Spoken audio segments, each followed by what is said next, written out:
benders can happen to anyone.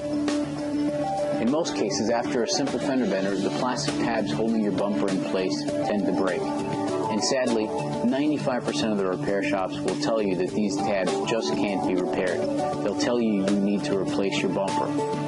Well, they're lying. In fact, they can be repaired. Just watch. You don't need to waste hundreds of dollars on a new bumper. If your body shop tells you it's got to be replaced, take it somewhere else. Here's what a broken tab generally looks like. Now what I'm going to do here is I'm going to plastic weld this tab. Yes, I know what you're thinking. Plastic being welded? But yes, plastic can be welded if you know how. Here is what the repaired tab will look like. Notice it's welded on both sides. It's pretty flexible. You can tug on it. It's not going anywhere. You can pull on it. It's almost about as strong, if not as strong, as the original. Here's a close-up view. Notice the thickness.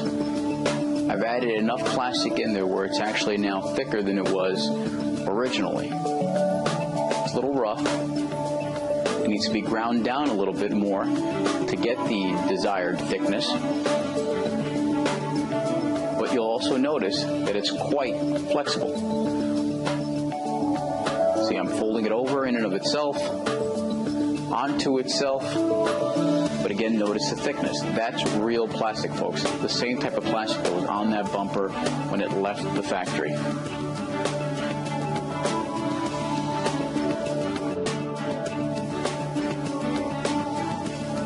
Thanks for watching.